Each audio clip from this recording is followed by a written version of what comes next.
Hey guys, TeannaBReading here. Welcome back to my channel.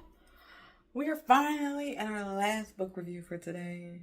I've been reviewing books for like a little over an hour now. My hair is, if y'all watch these videos in order, y'all gonna see my hair is getting slightly bigger and bigger. It still looks good, but my hair is definitely sweating. Today's book we're going to be reviewing is called Rhythms Blues. It's by an author named Kimberly Brown. I rated this book a 4 out of 5. It's 280 pages on my Kindle. I started reading this book August 13th and I finished today on August 14th. Let's get into this summary. Though their entanglement is messy, Rhythm and Channing's connection only grows deeper as they navigate the potential fallouts that's sure to come.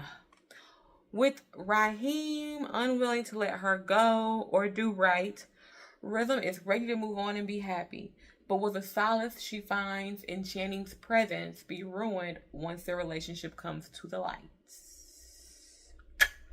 As I've said before, my summaries of these books, some of them I have written myself. Some of them are the full summary from the back of the book in its entirety. Some of them are just a paragraph from the full one on Amazon. It depends on how long the summary is.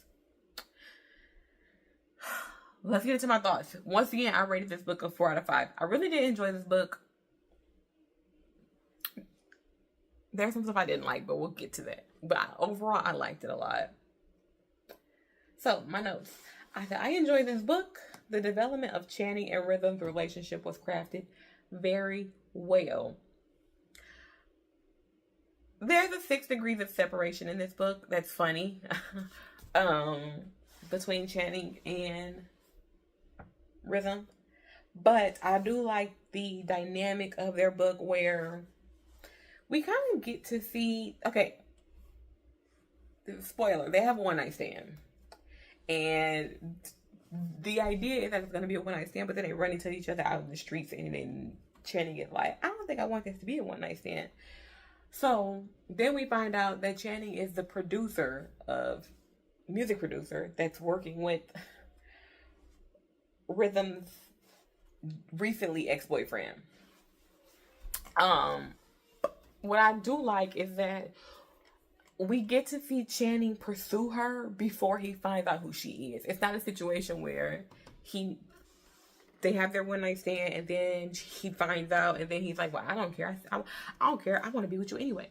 It's not that. He was pursuing her or trying to pursue her after the one night stand before he knew that she was doing something with Raheem, who is the recent ex. So I did enjoy that we didn't have to do the whole back door. He wasn't like really backdooring Raheem because he didn't know that girl was his ex and he already had been rocking with her and it just was what it was. So I did enjoy that aspect of the book. Their relationship didn't increase after he found out about Raheem. He was already up in the pressure before, if that makes sense. I said that the best friends in the book, the best friend character in the book seemed a little unnecessary because her story didn't move. She didn't move the story forward at all. Rhythm has a best friend named Monique in the book. Or Neek for short. And Neek, they're from South Carolina. Neek moves to California basically to be close to Rhythm. But she wasn't important to the story. Like, there's no part of, I feel like, of Neek that if she's gone, you miss any part of the story. She added a little comedic relief here and there, but it's not enough for you to look for it if she was gone. Or her character just kind of felt like we got to give Rhythm somebody to talk to when she's not talking to Channing. We got to give Rhythm somebody to talk to when she's not arguing with Raheem. Here you go. But what I did think was interesting was Rhythm owns a occupational therapy office, doctor's office or whatever, practice, occupational therapy practice. She's a doctor. She doesn't hang with any doctors. Like, know doctors go on like conferences, they have lunch together and whatnot, but like it's like she don't. The only friend she has is Monique, and Monique just recently moved to town. So who were you hanging with? Were you just at home? Like, I can understand you were in the shadows of your relationship because you didn't want to be famous, but she don't have no friends, which is so weird for someone who is a doctor who has her own practice and other people work there. She is only ever with these few people, and I feel like Neek was just added to kind of give her a woman to talk to. Because if Neek wasn't in the book, there is no other women mentioned in the book outside of a family member. There's no other women mentioned. She ain't got no friends. She don't have a lunch date with nobody at her office. Nothing. And I just feel like Neek was kind of a throwaway to kind of give her somebody to talk to, give her somebody to like have a relationship with. Because I feel like the author needed Rhythm to have somebody to complain about, what's his name? Raheem. She needed her to be able to complain about Raheem to somebody before she decided to break up with him. Oh, let's give her a best friend. But the best friend didn't really do nothing. So, okay, whatever. I gotta hurry up because Julian's starting to get restless. I can hear him through the door. And so one thing I didn't like was how Rhythm kept bringing Raheem up to Channing for no reason at all. Every time Channing would talk to Rhythm, he would talk to her about them. Like, he wasn't really bringing Raheem up. He wasn't talking about Raheem, but it was like every time they talked, Rhythm found a reason. Oh, guess who texted me? Oh, guess who called me? Oh, guess who came to the apartment? Oh, guess who's in the press? Oh, the girl he was cheating with is blasting him on social media. And it was just like, girl, why are you telling him this? Oh, I've been heartbroken in the past. I don't know if I can trust people because of what Raheem did to me. And it's just like, man, don't nobody care. Leave him where he at. Leave Raheem where he at. Don't nobody care about Raheem. Don't nobody want to talk about Raheem. Radio Raheem is just that. Radio Raheem. But overall, I did like the book. I think Channing, his character was my favorite part of the book. Maybe I'll start doing that. Maybe I'll start doing a favorite character.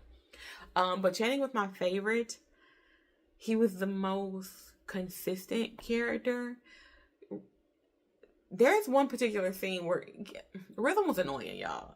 There's a scene where Raheem is in the studio working with the label mate that he's cheating with, or that he is cheating with her, but at the time it's not known. So the rumored cheating with. And Channing, this is before it is revealed that they are interested in the same woman now.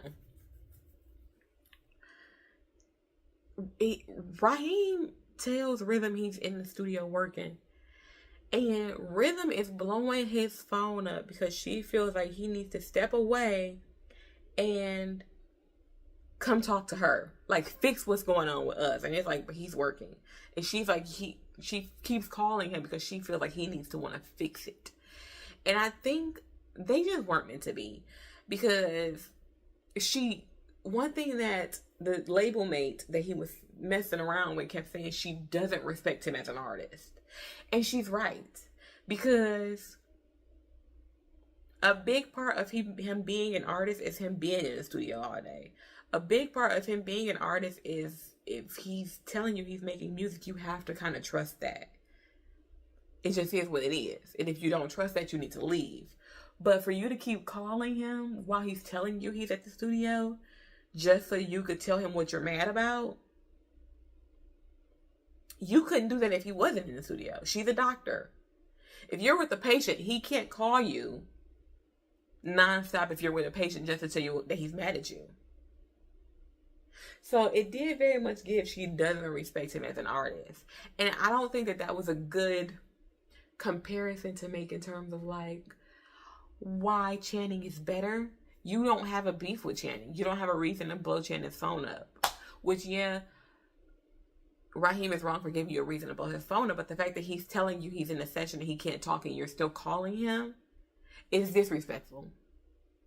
And then she says kind of like, oh, you didn't need to be in the studio. You needed to be worried about what we got going on. And it's like, but that's how he makes his money.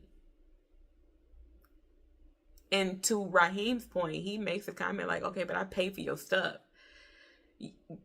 He's not wrong. Like, you telling him he don't need to be worried about the studio. He needs to be worried about fixing y'all relationship.